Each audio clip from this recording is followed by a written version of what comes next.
One of the major secrets of success is always do more than you're paid for, and then you will always be paid more than what you're getting now. And number 6, you must use your time well every minute, every hour, every day. Remember, this life is not a rehearsal for anything else in life. This is the real thing. The purpose of this course is not to make you an expert, but to give you the tools of all experts, all really successful people in business. I'm going to hit these points reasonably rapidly. I've made a decision that what you want is the greatest amount of practical, usable information in the shortest period of time. You are quite capable in your own business and in your own activities to take this material away and select from it what you need at the moment. You must have a very, very strong desire to be successful in business. In order to attempt a business enterprise, it's like embarking on a journey across an uncharted ocean, because no matter what you start off with as a compass or a destination, the tides and the winds are going to change your direction very, very quickly. You must have very, very strong desire. You must really, really want to be independent. You must really want autonomy. You must want the freedom. You must want the success, because you're going to be buffeted by the storms of business life, and without a very, very intense desire, you're going to be washed overboard. The second thing that you have to have is you have to have very clear, burning, compelling goals to which you're committed. You have to be able to determine exactly what it is you want to accomplish in terms of income, in terms of business growth, where you want to be in 1, 3, 5, 10 years, and you have to make sure that everything you're doing on a day-to-day basis is consistent with your goals. One of the things we have found is that if you are not doing something that contributes to achieving your aim, then what you're doing probably detracts from achieving your aim. And one of the major reasons for failure in life is the inability to focus single-mindedly on one thing at a time. I'll talk about this over and over as we go through the course. As a matter of fact, everything in this course is aimed at giving you the targets, the pinpoint targets for you to focus on in each area of business development. What are the key things that you have to hone in on and concentrate on in order to be successful? The next thing is belief. You must absolutely believe yourself to be capable in this field. One of the things that we find is that in business, some people are unique and have remarkable talents and can do phenomenal things in a short period of time, but the great majority of business people, 80 or 90%, are of primarily average intelligence. They are not great geniuses. They don't have extraordinarily high IQs, but they do have a very strong belief in themselves and their ability to succeed. They don't believe themselves especially to be inferior to anybody else, and they don't believe that other people are especially more talented or more capable than they are. In my years of experience, I have sometimes heard about business organizations and heard about business people running these organizations and how phenomenally talented they must be. And then when I go to work to consult with these organizations, and I spend hours with these same people that you read about in the newspapers, I sit down and I find they're really quite ordinary people. They just happen to be focused or specialized along a particular line and happen to be doing things a little bit different than other people are doing. And we can think of all kinds of examples of that. John D. Rockefeller said that the two most important requirements for business success are patience and foresight, but especially patience. And we'll talk about this a few times. If you do not have patience, you can't be successful in business, because almost everything in business is timing. There's a too soon and there's a too late. And sometimes as business people, we always want things too soon. We always want things to happen at least a year in advance of their scheduled time. And very often we push and we press to make things happen early, and it causes nothing but difficulties. And of course, the ability to delay gratification. We live in a society where everybody wants everything now. We live in a society where we've been raised on television, which means that there are 30, 60, and 90-minute solutions to all the great problems of life. And we have a tendency as adults, having grown up with 20 or 30 years of television, to always be looking for quick solutions. We see all our life that the most fundamental and complex problems of human existence are solved in those short TV segments, and the very most we're willing to bear is a mini-series. We have to realize that sometimes people problems, market problems, take a long time. I remember I was in a very, very tight fix in business. We had over-ordered, we had bought too much of a particular product, we had overextended our lines of credit, and the person that I was working for, we were talking about whether or not we had, if you like, ruined the possibilities of the company. I never forget him saying, "Brian, it's too early to tell." I said, "Well, we've been in business for 6 months." He said, 6 months is not enough in the marketplace. He said, we have to wait. Let's give it another few months. Now, interestingly enough, as a young person, as an aggressive, impetuous person, another few months seemed like a lifetime. But as it happened, another few months was the difference between failure and tremendous success for that business. It just took a little bit longer for the business to get into the marketplace. One of the things that we always make a mistake with is we think when we introduce a new product, because we know it's a great product, everybody's going to buy it. Everybody's going to recognize the same thing we recognize. However, people change their opinions and their ideas toward products very, very slowly. Sometimes you have to be in the marketplace for 3 months, 6 months, 9 months, a year, 2 years, 3 years before the product finally takes off. Home computers is a perfect example. IBM decided there was no future in the home computer market, and so they decided to stay out of it completely. But suddenly the market exploded and everybody came to different conclusions. And finally, you'll find that one of the keys to success in business is what is called method. Working systematically, patiently, doing the right things right, dotting the I's and crossing the T's, and then doing them as quickly as possible are the basic elements. And if you keep doing the right things in the right way, over time you must be successful. Over time you put all the odds on your side. And believe me, every single thing we talk about in this course, I have either done wrong and it's cost me a lot of money, or I've worked with corporations who have done them wrong, and many of those corporations have gone bankrupt as a result and lost everything. And when I used to hear some of these things, I'd say, well, I don't particularly like that. That's not convenient. That doesn't fit with my schedule. So I would ignore that point. I would say, well, I'll ignore that point, and the rule won't apply to me just this once. Now, when you end up selling your house and selling your car in order to pay your bills because the market didn't allow you to get away with it even once, then you learn the lesson. Next time you say, wait a minute. So finally, the final analysis, it's not what you do, but who you are that makes the difference in success. So those are the personal qualities.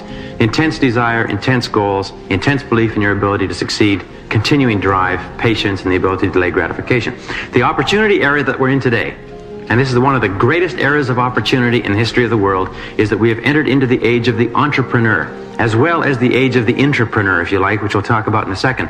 But there are more corporations being formed now in our country than at any other period in history, and the rate of company formation is accelerating dramatically.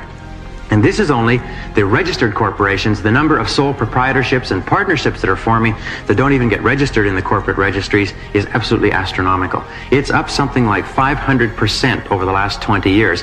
Today in North America, there are something like 1 million businesses alone being incorporated every year. 20 years ago, it was 200,000 businesses a year.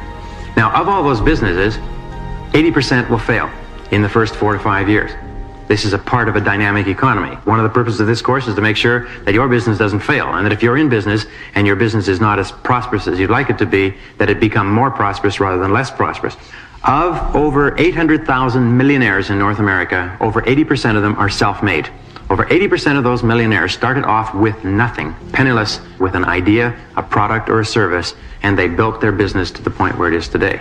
And we know by examining the careers and the lives of most self-made millionaires that there are certain things that they did, and they're all in this course. We find that there are 3 major reasons why so many businesses fail. Number 1 is lack of knowledge. People don't know how to run a business successfully. Number 2 is lack of support. They cannot get the support they need from their suppliers, from their creditors, from their bankers, from their friends, from their customers, and so on. And number 3 is lack of capital, lack of money. They cannot get enough money to tide them over the inevitable tough times. The purpose of this course, the key objective of this course, is to give you the knowledge necessary to be able to get the support and the capital that you require. We know that it is not a terribly difficult matter to borrow funds for a good business idea if you know how to put together a business plan. Every single commercial bank in our society is there for one specific reason, which is to make loans to business. They like to make loans to consumers, they like to make loans on homes, but basically their reason is to make good business loans. And if you have the knowledge necessary to put together the right business plan and the right business program, you will be able to make the applications to raise the various finances. And not only that, it is the knowledge of doing the right things and doing right things right that gets you the support necessary in order to generate the markets, to get the suppliers to back you, in order to get the capital, in order to produce the product or service, and so on. So they all tie together, but the knowledge must come first. And more people fail from lack of knowledge than for any other reason. All right, what are the key requirements for business success? As we say, business is an art as well as a science. It's a matter of practical experience, judgment, foresight, and luck. To be successful in business, you must never forget the basics. I was thinking last night that a business is like a child. Every single child is unique and distinct. It has unique and distinct influences working on it. It develops a unique personality, and no matter how many children you never have two children the same, and you'll never have two people the same in the world. Businesses are exactly the same. They all require a certain amount of nurturing, caring, support, consideration, growth. They all have phases that they go through from infancy through to adolescence and adulthood and so on. And interestingly enough, because business is so big and so important in Western society, hundreds of millions, if not billions of dollars have been spent studying businesses. There are enormous faculties, and some of the most intelligent men and women in the world are working simply full-time, 40, 50 hours a week, studying what makes successful businesses work. And so it is possible, just like there are many thousands of psychologists, nurses, doctors, and so on, working on studying what makes healthy children healthy, happy, confident. There are ways to raise healthy children, there's ways to raise healthy business. So what are the basics of business success? Number one role of business in a free society is to organize and coordinate the factors of production to produce the goods and services that people want at prices they are willing and able to pay. The role of business, especially the role of the business leader, the entrepreneur, is to combine resources, to take men, materials, labor, capital, and so on, combine them into products and services and get them to the market in sizes, shapes, qualities, and quantities that people want to buy and are willing to buy.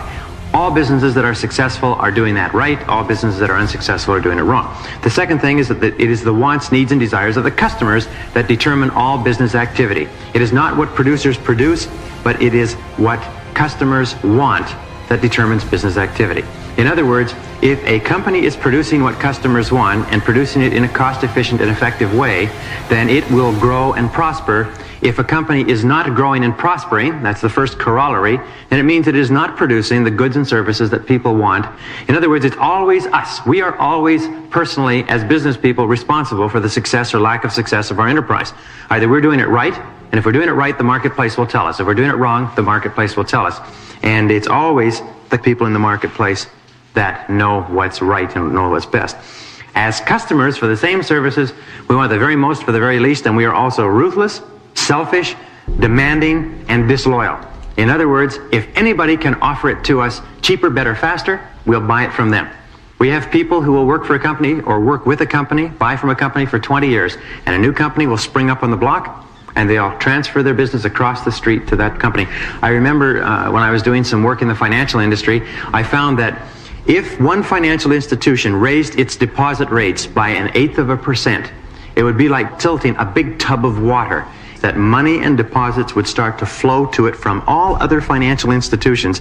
That's why even 1/8% makes a big difference. A person could deal with a bank or a trust company or a savings and loan for 20 years. The instant that another savings and loan offers 1/8% more, they'll walk right across the street with their money for that 1/8%.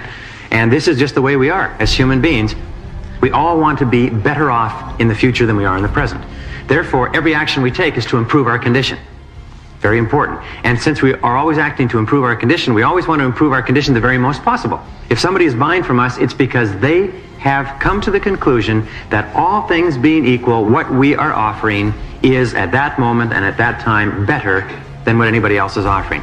If they are not buying from us, they have made the decision that what we are offering is not as good as what somebody else is offering. Very important. We'll talk about this in marketing. Well, we know that customers always make rational decisions, which means that customers are always right. I always find it interesting when I talk to business people, and business people say, well, you know, these customers just don't understand what they're missing. They don't understand. Customers are stupid. They don't see that what we're offering them is the very best they could get, or the very finest quality, the very cheapest. No. Customers are very smart. Customers are brilliant, in fact. Customers are geniuses. Customers can discern the right differences every single day of the week. And it is never the customer who is wrong, it's always the business person. This is one of the hallmarks of successful businesses. They say if we're not selling enough, if we're not doing enough business, it's because of something that we're doing. It's certainly not the marketplace. Well, we know in a dynamic market there are always opportunities for those who can find new, better, faster, cheaper ways to serve customers with what they want. Many of the largest firms in the world today did not exist 10 years ago. There are many billion-dollar organizations that they were not even in a person's mind 10 years ago, and there are many billion-dollar organizations of 10 and 20 years ago that don't exist anymore, or that exist in greatly reduced form. We live, if you like, in a dynamic market. There are always companies and individuals coming up. There are always companies and individuals going down. It's always happening. We see it with changing economy, changing demands, changing trends, and so on. As long as there are customer needs unmet, or better or cheaper ways to meet them, there are money-making opportunities for the creative minority, which means that as long as people don't have everything they want in life, there are always opportunities to start and build successful businesses. The only question is, do we take the time to find out what it is that people want? There are always business opportunities for those who are willing to lower their prices, in other words, to offer new products or services, or to change your customers. We've had done a lot of research on employment, and we find that one of the things that stops individuals who are unemployed from getting reemployed, one of the major things, is they keep insisting that they want to do what they were doing before they got laid off or before their industry collapsed, and they want to keep on doing that, and they want somebody to hire them to do that here in this place where they are living because it's convenient for them. They don't realize that in order to get reemployed as an individual, if your industry is changing, if your skills are becoming obsolete for one reason or another, in order to become reemployed, you have to restructure what you're offering. You have to either offer it to new markets, you have to change your wage levels, you have to demand less. I've counseled with people who said, I was earning $30,000 a year and I got laid off, and I cannot find another job. I said, how do you mean you cannot find another job? He said, I've been everywhere, I can't find another job. I said, are people hiring in your industry? Oh yes, they're hiring, but they're only paying $20,000 a year. I said, you know why? I said, what has happened is that the market value of the service you offer has dropped to $20,000 a year. It's no longer 30. You may have been paid 30 under unique circumstances, but where do you have a better opportunity to earn $30,000? Trudging the streets, looking for a job that's not there, or taking a job at $20,000 and increasing your value? With companies, we often find that we offer our products and services at the very most that we can get for those products and services, but sometimes the market will take a kaboom and the price will drop out of our products and services if we continue to demand the same prices, or we continue to try to sell the same products at the same prices to the same markets. Very often the market will say, I'm sorry, I'm not interested. Often we have to lower our prices. Often we have to change our customers. One thing I like to point out is that a business enterprise is like a bundle of resources. As a bundle of resources, it can be turned in any direction. It is a bundle of capabilities, talents. It can be turned to manufacturing and selling dolls. It can be turned in another direction to manufacturing and producing computers. It can go into real estate development. It can market food products. In something like 70 or 80% of all the businesses that were surveyed, we found that the people who achieved the greatest success in entrepreneurial activities did not achieve them in the areas where they first started. They achieved them in areas different from what they started in. The most important single skill in business is the ability to get the goods out of the woods and move them to the end consumer. A company can absorb mistakes in every single area of endeavor, but it cannot absorb mistakes in marketing, because if marketing stops, the company stops too. Profits are always a result. Profits are not the objective. People who start into business with the goal of serving customers well by giving them the products or services they want are usually successful, and the profits follow. Customers pay all wages, not corporations, and everyone has at least one customer. One of the things that we have to ask over and over again is, who is our customer? Who is your customer? Who do I have to satisfy in order to be successful? And then, as you'll see as we go on a little bit later, who is my biggest customer? Who do I have to satisfy the most in order to be the most successful? I used to work for the chairman of a large conglomerate, which I mentioned before. And very early in my career with the chairman, even though I was doing about 5 or 6 things simultaneously, I made the decision that I had only one customer in that organization, and that customer was the chairman. And as long as I satisfied that customer, I could be slow or slack or make mistakes in any area, but as long as the chairman was happy, everything would be fine.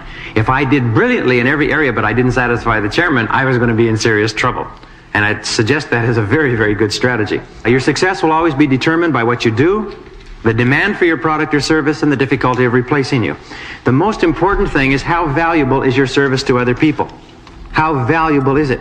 You can tell how valuable it is by how much people are willing to pay you for it. The same strategies adhere inside a corporation. Doing everything possible to increase the value of what you do for your company makes you a more valuable person. Xerox had an advertisement that came out some years ago, and the advertisement showed sort of a little cartoon. In the first cartoon, there was a little boy with a lemonade stand that said lemonade, 5 cents a glass, scrawled on a sign, and he was sitting there with a pitcher and some glasses. And it shows another little boy walking up and setting up his own lemonade stand next door to compete. And his little sign said lemonade, 5 cents a glass, and then it shows the two of them looking at each other. So here they have the identical product with the identical stand, and then the last little caption showed the second person who'd entered the lemonade market with a rose in each glass. And it says, when people compete, products get better. So in other words, he had added a little bit of something special, and it was the little bit extra that made all the difference. Well, if you wish to earn more, you must concentrate on increasing the value of your services. You will always be rewarded in direct proportion for what you do and the value of what you do. Your whole job in life is simply this, is to increase your value. Do everything possible to increase your value. Listening to tapes like this is a very, very important investment in your future. Well, the market only pays superior rewards for superior goods and services. It pays average rewards for average goods and services. And it pays inferior rewards for inferior goods and services. And it's very, very important, and we talk about this in the session on strategic marketing, it's very important to identify what is it that you do in an excellent fashion. What is it that you do that is so good, that's so special, that you're better than anybody else who's doing it? Because unless you can answer that question, you're not ready to go into business. Well, the next is that business success comes from developing excellence in a particular market-related area. I give you a perfect example of developing excellence. IBM, one of my favorite examples, one of the most successful companies in the world. IBM has developed excellence in a particular area, and that is service. They've developed excellence in a key area, and the market pays them a premium year after year, makes them one of the most profitable and most successful companies on earth. And it's because they recognized very early in business that service was a key consideration to the marketplace. Everybody would rather have leisure than hard work. There is a great demand, a great desire within the human soul to take it easy, to put up your feet, to retire, to relax, to just take it easy. However, it is the successful people who pay the extra price, go the extra mile, do the extra little things, make the extra habits, get up a little extra early in the morning, go to the extra courses, read the extra books, and so on. Those are the keys to success in business. It's always doing a little bit extra. And you always know that if you are contributing greater value than you're taking out, then you know that you are always growing in success and you're always growing in income. If you're only contributing exactly as much as you're taking out, that means you're staying even. If you're contributing less than what you're taking out, it means that you're falling behind. So the master key to riches is self-discipline. What are the 7 personal qualities that assure success in business? Number 1, you must know yourself and know exactly what it is you want in life. Goal orientation is an essential requirement of all successful people. And as we'll talk about later, we know lack of goal orientation goes hand in hand with failure in every single walk of life. Somebody should be able to wake you up at 3 o'clock in the morning and ask you, what is your major definite purpose in life? What is your number 1 goal? What do you want to accomplish more than anything else in the next 3 to 5 years? And you should be able to wake up out of a sound sleep and tell that person instantly. You must know it crystal clear. We know that our goals always determine the direction that we go in life. I was reading something by Thoreau last night. It says that you should go confidently in the direction of your dreams. It says that try to live the life that you have imagined for yourself, and you will be astonished at how far and how fast you actually go in life if you always try to live consistent with your dreams about yourself for the future. And Conrad Hilton said that you've got to have a dream if you want to make a dream come true. Most self-made millionaires compare themselves to billionaires. Most people starting their businesses compare themselves to millionaires. But once they get to be millionaire status, they start to compare themselves to billionaires, and they think, geez, look how poorly I'm doing in comparison to the billionaires. But in every case, it's the vision that is the activating force. The greater, the more compelling, the more burning that vision, that idea of where you want to go and what you want to do. We find that companies that achieve great things always have somebody in the company who has a mission, who wants to do something really important. I was talking to a gentleman at the university not long ago who spent 25 years, from the time he entered biochemistry in his late teens, he spent 25 years, and his whole dream in life was to make a major contribution to DNA research, the basic molecule of all of human life. That's all he wanted to do. And for 25 years, he had that as a vision and as a mission. And in the 25th year, he made a major breakthrough, which has now put him in line for a Nobel Prize. And he'll probably go down in history as one of the great biochemists of this century. And this is what kept a person going for 25 years, was the mission. The ability to focus. Very important. The ability to focus, as we've said and we'll say over again, is the absolute critical requirement for success in business. To set targets and to aim at those targets. People say, geez, I don't know if I can be as successful as other people are because they have more advantages and more benefits and more intelligence and so on. Don't you believe it. A person who is focused, of average intelligence, can run circles around a person who is a genius who doesn't have the focus. That is why people come out of the universities with PhD degrees and with master's degrees and with sometimes 5, 10, 15 years of advanced education, and they can barely make a living, and other people quit school in grade 10 and grade 11, and they come out of school, and 5 or 10 years later they have their own successful businesses. It's not the basic talents, although talents are important and education is important. It's the ability to focus the talents that you have like an arrow, if you like a sniper, to be able to hit specific targets. And that's why you don't have to think of yourself in terms of limitations. Many of us hesitate about going ahead in business because we think that somehow we lack the talents and abilities. We look at other people who are successful in their businesses and we think those people must have unique capabilities. It's only when you get to know these people and meet these people that you begin to realize that they're no different from you or I. The only difference between a successful business person, or let us say a person who has launched a business, and one who has not, is what? Is the person who's launched the business has done it. The person who has not has not. And I've seen this by studying, if you like, hundreds if not thousands of entrepreneurs. All right, the next personal quality that assures success is you must determine the price that you will have to pay in order to be successful, and then resolve to pay that price. For every single thing you want in life, there's a price. And there's a price that has to be paid, and nature always demands that the price be paid in advance. And the price in business success is invariably hard work. In order to be successful in business, you have to work hard. In order to be very successful, you have to work harder. In order to be even more successful, you have to work harder still. There is no substitute for hard work in business. Many people say, well, geez, look at that person. They got the right to sell or distribute a product or service, and they made it in 3, 4, 5 years. You never realize that behind the scenes, that person was probably working 16, 18 hours a day, probably for 5 years before they got their break and 5 years after they got their break. All you see in the end result is the nice house and the nice car. The reason I mention this is sometimes people start a business, they think, well, sure, I'll have to work a couple of extra hours a day. And as somebody once told me, when you start your own business, you only have to work half the time. You only have to work half days from then on. And you can decide which 12 hours it's going to be. In a recent study, they found that in our society, you work 8 hours a day for survival. And everything over that, you work for success. If you're only working 8 hours a day, you won't do anything more than survive. Every additional hour, whether you're working for yourself or someone else, is for success. And so it's very important that you keep putting in those additional hours, whether it's extra reading, extra study, extra work. There are many universities and many psychologists and professors who have studied millionaires. They make a business of studying millionaires, interviewing them, bringing them together, looking at their lifestyles, looking at their habits to find out what they have in common. One thing they all have in common is that they are always thinking about business and they work extremely hard. Number 3 characteristic is self-responsibility. You have to accept 100% responsibility for your life and for everything that you are or ever will be. Our great old saying, if it's to be, it's up to me. Very important. The acceptance of personal responsibility for everything that happens to you is the hallmark of the truly mature, truly successful, peak-performing individual.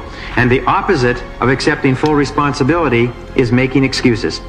And many people have said that making excuses is a disease that is fatal to success.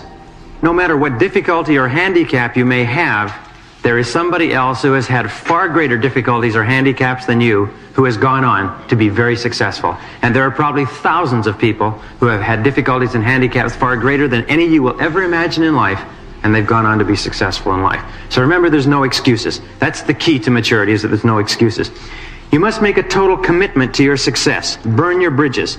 Total commitment is absolutely essential in order to be successful in anything. My friend Charlie Jones, the great humorist, says that the two keys to success are simply this: set goals, he says, and then make a total commitment to achieving those goals, and then let nothing dissuade you. Burn your bridges behind you, and let nothing dissuade you from going for that goal. Don't try to straddle. I've seen many people who have started a business on the side, and then what they tried to do is they tried to stay with their main line of work, and they've tried to make their business successful too. And do you know what happens almost invariably? Their work deteriorates to the point where their employment is threatened, and they lose their money in their business. One of the things that I found over and over again, and I've been told this by hundreds of people, is that businesses require tremendous total commitment and full-time commitment. Number 5, you must be willing to work hard, to go the extra mile, and to always do more than you're paid for. One of the major secrets of success is always do more than you're paid for, and then you will always be paid more than what you're getting now. And number 6, you must use your time well, every minute, every hour, every day. Remember, this life is not a rehearsal for anything else in life. This is the real thing.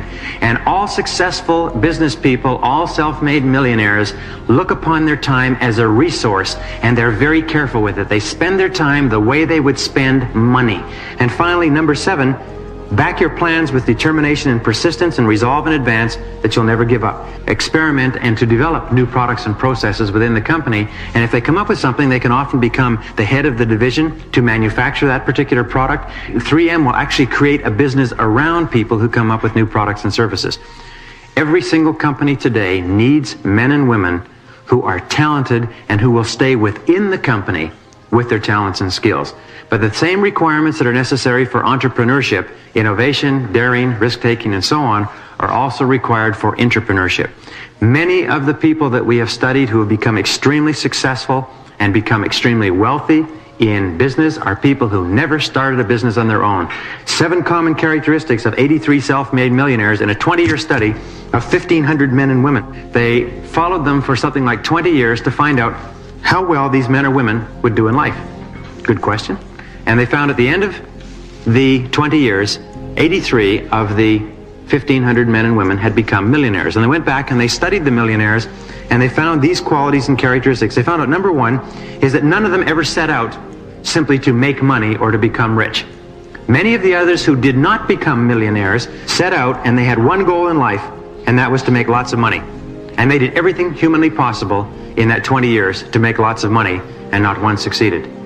The ones who didn't set out to become rich just set out to do something that they really enjoyed, and they became totally absorbed in their work. And the word that they used throughout the study is absorption. And I pass this on to you because in every case where I have seen a successful man or woman in business, they have been totally absorbed in what they're doing. They've just been completely involved. They were not speculators or risk takers. There was not one investment scheme, not one speculation, not one gamble, not one stock market method. The only people who made money consistently and became wealthy consistently were the ones who were doing an excellent job, making a lot of money, and then holding on to the money when they made it. Sometimes they say success is a bigger destroyer than failure. We suddenly have successes and we start throwing the money around, and we get into things that we don't know anything about, and we get into those things and they start sucking up additional funds that we have, and we can often go broke going down a side road. Most became millionaires almost unknowingly. One year their accountant said, by the way, do you know how much you're worth this year? The person said no. They said, you're worth $1,100,000. They couldn't believe it. And finally, they did not make their money investing. They made their money doing their work. And if they invested their money in their work, in their business, in their own companies. They didn't invest it outside. The conclusion that the researchers reached after 20 years of study was simply this, is that you'll always be most successful doing what you most enjoy. This is the greatest barometer, doing what you most enjoy. Whenever you think of a business, or even if you're in a business now, and we'll do some testing on this in a few minutes, you ask yourself this question, do I really enjoy what I'm doing? People say, well, I don't enjoy it, but I'm going to stay at it till I make a lot of money. I remember a woman came to me, she was having great trouble in the real estate industry. She said, Brian, I've done everything that you said. I've set goals. I've worked toward those goals. I manage my time well, and so on. She said, but I'm still not achieving anything near what I want. She said, I haven't sold a house in 3 months. I said, well, what is your goal? She said, I want to win the $1 million award. I want to be the very top of the multiple listing service. I want to win that prize. I said, well, what would you do if you did win that $1 million award? She said, oh, I'd quit this lousy business and get into something I really liked. I said, well, that's the problem. She said, well, I hate this. I hate real estate. I hate selling houses. I hate the hours. She said, but I'm determined to stay in it until I'm successful. And I explained to her that in every single case, if you don't love what you're doing, you're not going to be successful at it. The 3 keys are know what you're doing, become excellent in your chosen field, believe in what you're doing, and love what you're doing. Those 3 will guarantee you success more, sure, faster in life than any other 3 keys that I've ever seen in all the literature. Okay, 5 key abilities of successful business people. Number 1, judgment. And judgment comes simply from making mistakes and learning from them. They say that every single wise, intelligent, mature individual was once young and impetuous and foolish and did wicked, senseless, brainless, cruel, idiotic things. That's how they became wise and mature. It's scars and pain that make you wise and put the little crinkles in your corners. So the key thing is not avoiding making mistakes, because you're going to make mistakes, but to learn from every mistake. This is the hallmark of leaders.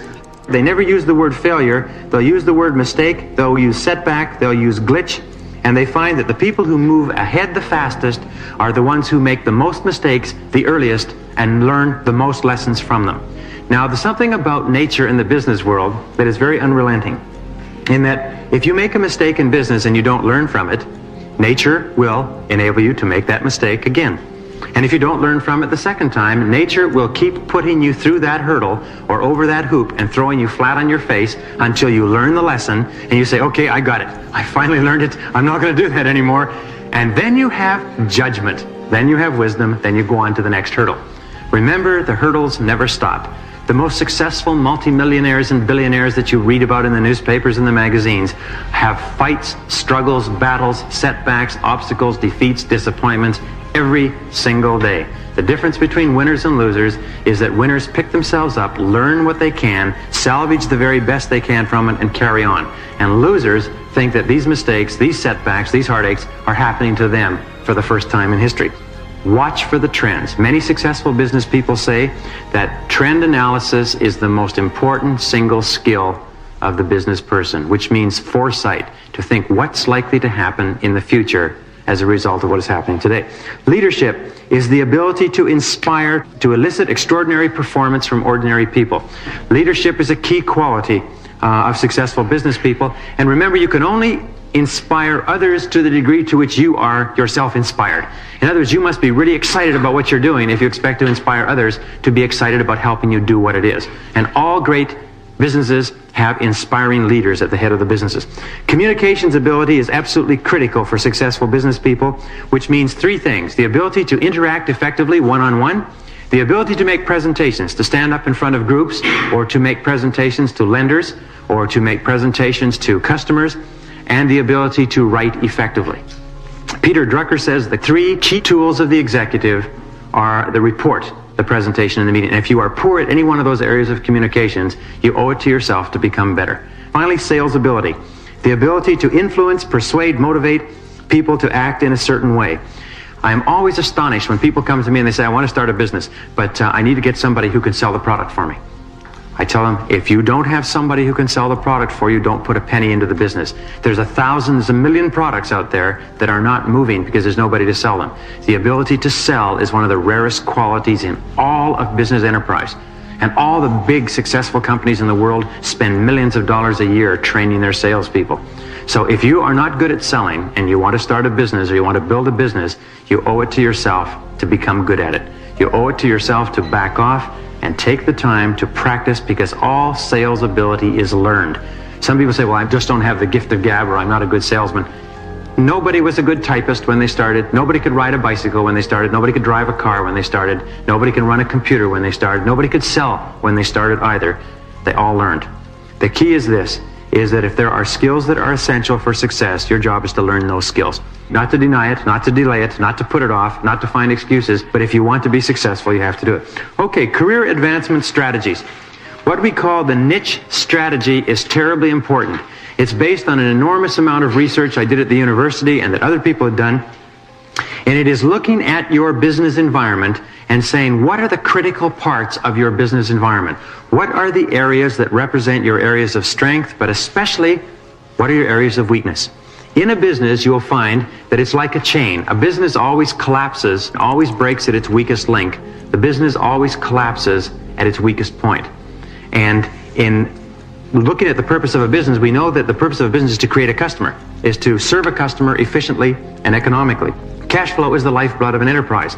So if you're working for a company, one of the things you have to decide is, if I want to move ahead rapidly in this company, I have to get myself into an area in the company that is vital to the survival of the company. Does that make sense? Because if you're in an area of the company that is irrelevant to the survival of the company, you can never become valuable and important and highly paid and responsible. So what we do is we know that any interruption to cash flow threatens the survival of the enterprise. So we look at, where is the biggest interruption to cash flow likely to come from? Now usually, the most important function is marketing. The most important single function in an organization is marketing. If sales stop, the business collapses. 60 to 80% of all businesses that run into trouble run because sales slow down. If marketing is the key area in your company, you owe it to yourself to become great at marketing, to get into the marketing area, get into sales, get into strategic marketing, get into the part of the company that's important. The second part that may be important is finance.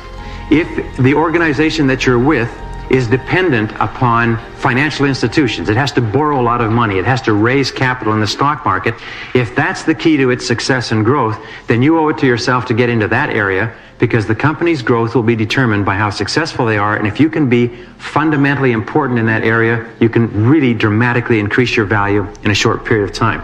The production area is very interesting, and I read a study actually done by the University of Alberta where they went into a brewery and they were looking at this idea of critical environments. And they found that in the brewery, the most important single function in the brewery was the production area.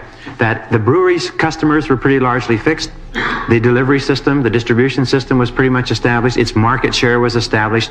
It manufactured beer and sold it on a regular, systematic basis. The only thing that could cause the shutdown of the organization and the cutoff of cash flow was if the equipment broke down.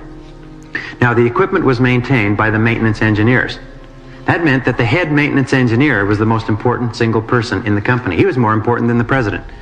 And the person who was the head engineer was the highest paid next to the president. He had the greatest perks, because if he didn't do his job properly, the whole company came to a halt. And this is often the case in organizations that depend on production. Distribution. Food distribution is very, very important. If it doesn't get to the stores on time, if it gets to the stores a week late, sometimes it's too bad. You have to throw it away. Another example is fashion. The people in the fashion industry who are in control of the distribution, the outlets, the stores that sell the fashions, moving the fashions from production to the stores as quickly as possible, are the people who are key in the fashion industry. Why is that? Because fashions are timely. If you don't get it to the right stores, getting it there 6 months later in perfect condition is not quite good enough, is it? How about record distribution? How about distribution of books or anything else? Anything that can become dated, the distribution function is vital. The people who are essential in distribution become the most valuable people in the company. Research is important. Look at Silicon Valley. What is the most important single function in Silicon Valley that's making people millionaires? It's research, coming up with new products and processes. They know that the market will gobble up all the new products that they can come out with. If the products will serve a market need, it is coming up with the products. So it's the engineers, the technicians, the research and development specialists that are getting paid $1, $2, $3, $4, $500,000 a year.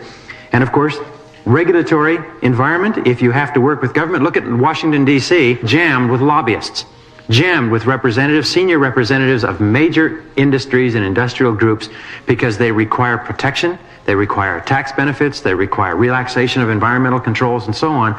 Those become absolutely vital elements within a business. And finally, labor, and the people who are superb at dealing with labor are critical. Now, the only reason I point out these points, by the way, marketing, finance, production, distribution, research, regulatory, and labor, is that in every business, you will find, by checking one of these, that if you're having troubles in your business, the weakness is in one of these areas. If it's in your own business or any other company, that you can use this as a checklist and say, where are we falling down remember the company always collapses on the side of the weakest pillar.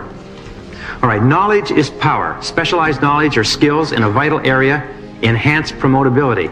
Control of vital information is power.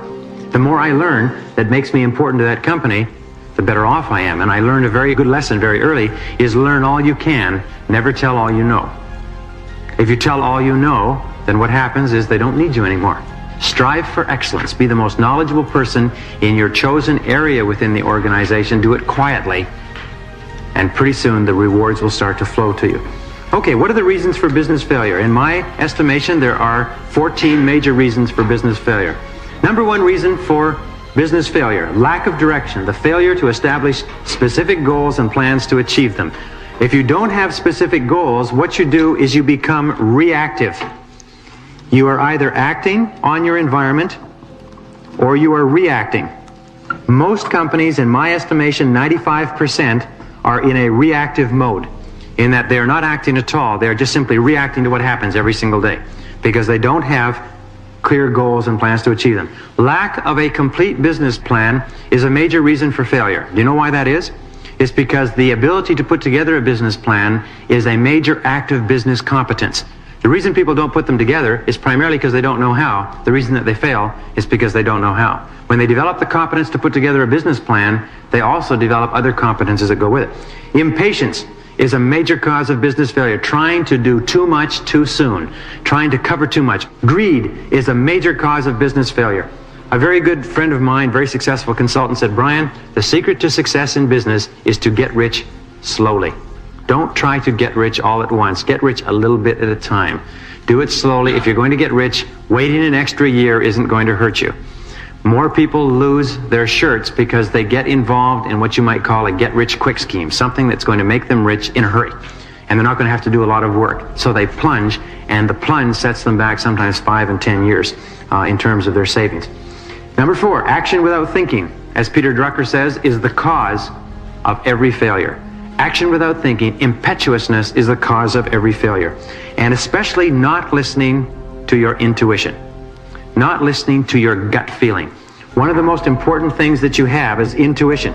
If you listen to your gut feeling, it'll almost always give you the right answer, especially with regard to people. Do not ignore your intuition with regard to other people. 5, poor cost control, overspending, especially at the beginning. Almost invariably when people start a business, they will buy things that they would never think of buying if they'd been in business for 6 months. Basic rule at the beginning of a business is save every single penny. The basic rule is simply this: conserve cash, conserve cash, conserve cash. Every day get up in the morning and say, what can I do today to conserve cash? Biggest mistakes that I've ever made in business are plunging into 2 and 3 and 5 year leases right at the beginning of a business and then finding that the business won't sustain it. Poor quality of product. Nothing will sink a business faster. It's difficult to sell and it's difficult to get repeat business. Many people think, well, it may not be a very good product, but I'll sell lots of it and then I'll make some money and then I'll do something else.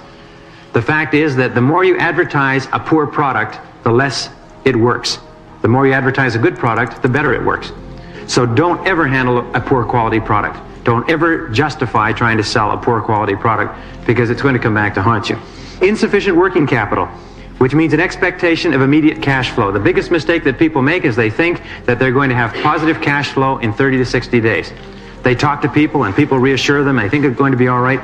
The key there to remember is that if you set a break-even point, you need 6 months capital in order to open up. If you don't have 6 months of capital, then open up on a smaller scale. And second of all, take whatever you consider to be your break-even point. Say you think you're going to break even in 3 months, multiply that times 3. The law of 3 comes out in every single study of business, in every single product or process. Always take your most conservative, most reasonable break-even point and multiply it by 3, because that's far more realistic, and make sure you have enough capital to last that long. Number 8 is bad or non-existent budgeting. Failure to develop pro formas and budgets for operations. Many people actually start a business and embark upon what we call guaranteed losses. Because they haven't done budgeting and they haven't worked out how much it's going to cost and how much they're going to have to pay, they haven't worked out that they're making a loss on every single item that they're selling. You've heard the old saying of the fellow who says, I lose money on every item I sell, but I make it up on the volume. Do you know how many business people actually operate on that? And because instead of sitting down and doing a pro forma, working out all their costs, all their expenses, and how much they're likely to have at the end in terms of profits, they find that in many cases they don't have any profits at all, and yet they're working their heart out. They can't understand. They're doing so much business, but they're going broke day by day. So just the fact that you draw up budgets and pro formas is a very, very good discipline, and we'll show you how to do that later. Inadequate financial records. Most accountants will tell you, surest way to go broke is to treat your bookkeeping as though it were an irrelevant sideline. Throw all your receipts in a box and get to them at the end of the year. One of the things which I do recommend, by the way, is if you're not good at bookkeeping, don't do it. Hire somebody else. Number 10, major reason for business failure, loss of momentum in the sales department, which leads to a loss of cash flow and a collapse of the business venture. So the number one reason for business failure is people get too busy doing other things and they think that sales will just keep on coming in. And lo and behold, sales are like water in a pump. You notice that? You keep pumping the pump and the water keeps flowing. What happens if you stop pumping the pump? The water stops flowing. With sales and marketing, you have to be pumping that pump all the time. The instant that the strong executives, the most important people, take their hands off that pump, the sales and marketing effort just burns to a halt, and the whole company falls apart. I've worked for 2 companies now that got so carried away with their success that they became administrative companies, and they felt that sales would just come to them because they had established themselves in the marketplace. Now it was a matter of setting up administrative systems. Within 9 months, one company that went from $0 to $3 million in business in 4 years, the men had worked all their lives for that opportunity. They built their company. They had made it in life. 9 months later, they were dead. A business consultant came in and told them, what you have to do now is really work on administration. Set up your internal systems, your internal controls. They got so carried away with it, 9 months later, the company was dead. All the top salespeople left, and the market just turned their back on them and walked away. Well, failure to anticipate market trends. Changes in demand, changes in customer preference, changes in the economic situation. When gasoline prices go up, what's that going to do? When interest rates go up, what's that going to do? When the real estate industry increases or decreases, what is it going to do to your business? Watching economic trends is very important. Number 12, lack of managerial ability or experience. People just simply don't have the experience or the ability to be in business. People don't know what they're doing. They don't understand about pro formas. They don't understand about budgets. They don't understand about selling or marketing or advertising. And lo and behold, most cases they won't take any advice either. So you can always get experience or ability if you do it slowly. But if you try to do it all at once, what you do is instead of accelerating your career, you set yourself back 5 or 10 years. Indecisiveness is a major reason for failure. The inability to make decisions in the face of difficulties. Things start to go wrong, and what do? Is you put off making hard decisions.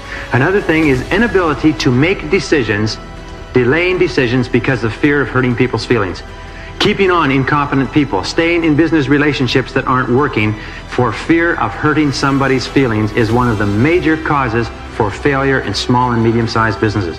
Isn't that interesting? Interesting statistic came out of some very large consulting studies that were done a few years ago, is that if we cannot immediately cut off the deadwood and keep working with only people who can do the job, chances are they'll drag us under. And afterwards, you know what? They'll hate you for having kept them on for so long.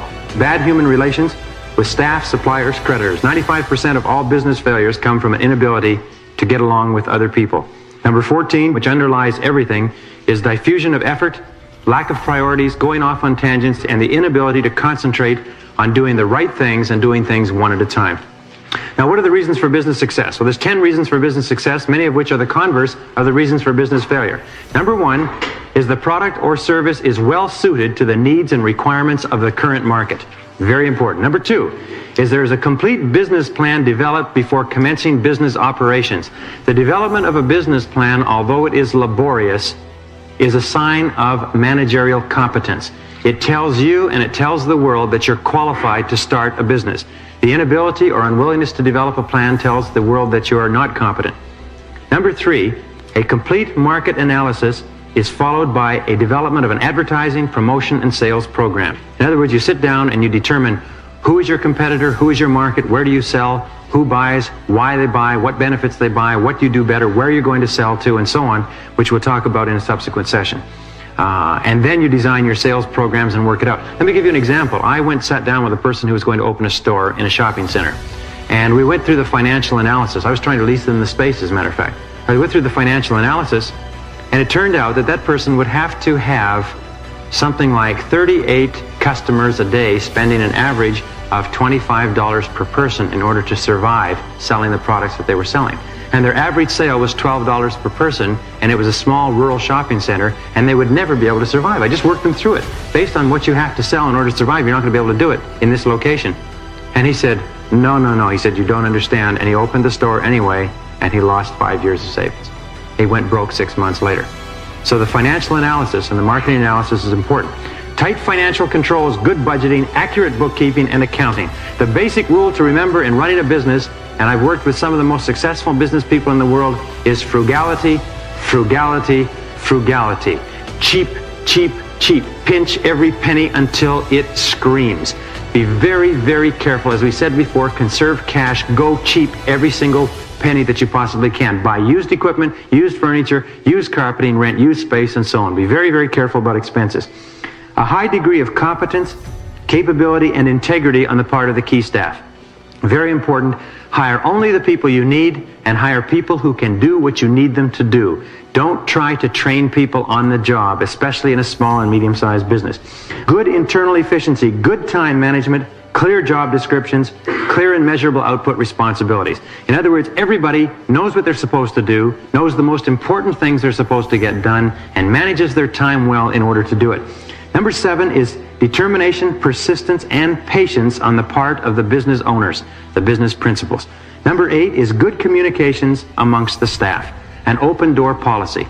The better the communications, the more everybody knows within an organization, the better that organization functions. We find that in every single case where you have a problem organization, you have secrecy, you have poor communications amongst the staff, poor communications up and down.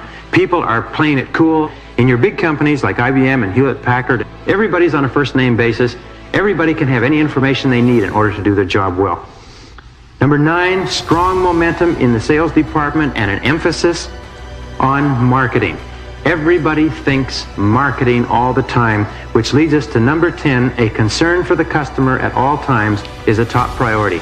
Every single successful company that I've ever seen has one characteristic amongst all the people in that company. It's love for the customer. Love for the customer. They love their customers.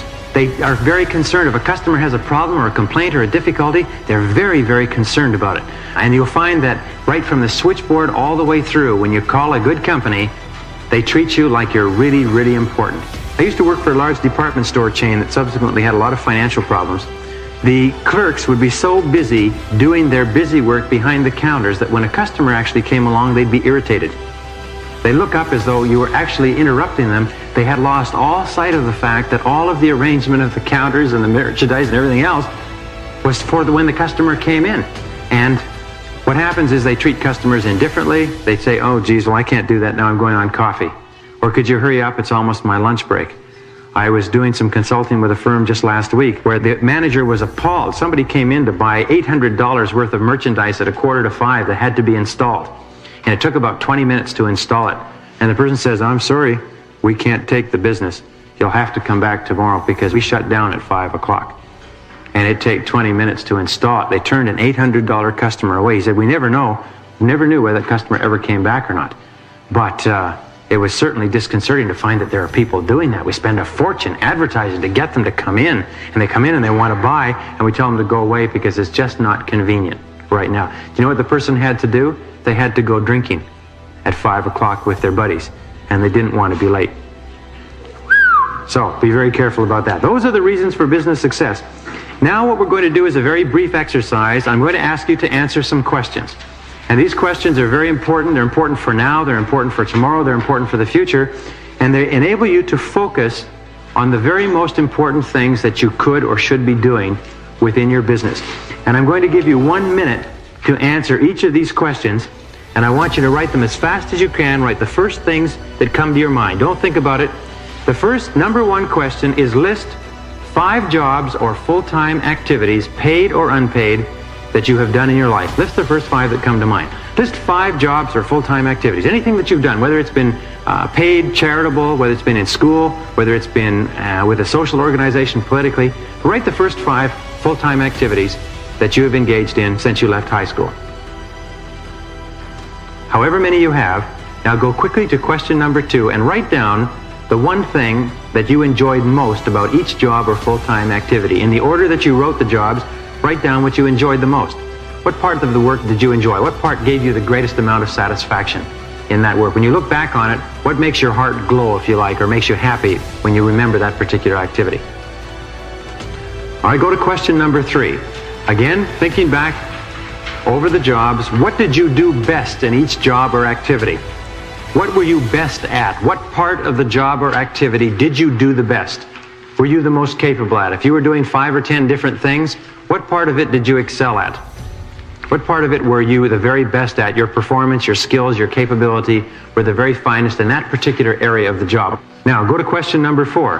What was your major accomplishment in each of those jobs or full-time activities? What one thing did you accomplish? Was it a technical thing? Was it an interpersonal thing? What thing did you achieve that you remember the most as being the highlight of that job or activity? Just think through. In retrospect, the one thing that you did or the one thing that you accomplished or achieved successfully in that job, even if it was just learning a lesson, learning something important, something of value that you got, additional training, whatever it happens to be, write it out as quickly as you can. All right, go on to the next question. Wherever you are, go on to the next question. Now list 5 activities, experiences, events, or situations in your life that have given you immense personal satisfaction, a feeling of importance, of self-liking, and self-worth. It could have been getting married, it could have been getting a degree or graduating, it could have been anything, but write the first 5 that come to mind as quickly as possible.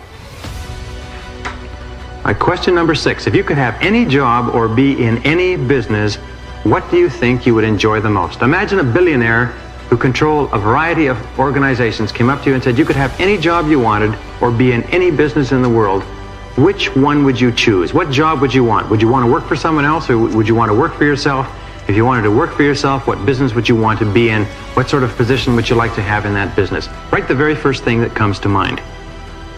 All right, question number 7. How much do you want to be earning in 1 year, in 3 years, in 5 years, in 10 years? Very, very important that you have an idea of what these figures are. And don't be too concerned about how correct or how accurate you are. Just write down what you consider to be a reasonable goal to achieve in the next 1, 3, 5, 10 years. The wonderful thing about that is that 95% of people walking around will never write down a financial goal in their whole life. And they cannot understand why they do not improve their financial conditions. The very taking of that exercise that you just did moves you into the top 5% in the world in terms of future planning. And you will be astonished. I've had people take that exercise and never look at it again till 2 years later, and then open it up and look at it and say, by doggone it, they have achieved those financial goals. Just writing it down programmed it into the brain, and over the previous 2 years, the opportunities to achieve the financial goals came to them. All right, question number 8, and the final question in this session. Imagine that we had a bottle of pills that guaranteed you against failure. And the question is this: what one great thing would you dare to attempt if you knew you could not fail? Each of you would get one of these pills. You could take this pill. You'd be guaranteed of success, 100% of any one thing that you attempted in your world, especially in your business and your career world. What one great thing would you aim for if you absolutely knew beyond a doubt that you could not fail? Write the first thing that comes to mind. The answers to the questions on what jobs you did, what you accomplished in those jobs, what you enjoyed most, will be a very, very good indicator of what you should be doing in terms of your work, in terms of your career, in terms of your future planning. Very often we find ourselves doing something later in life which is very different from all the things that gave us joy and satisfaction at earlier periods in our life, and we wonder why we are not excited when we get up in the morning. The key is to go back and look at the things that you've done before that really made you happy, that really made you feel great about yourself, that gave you a feeling of importance and self-esteem, and try to structure your activities so you're doing work, the kind of work with the kind of products and the kind of people and the kind of environment that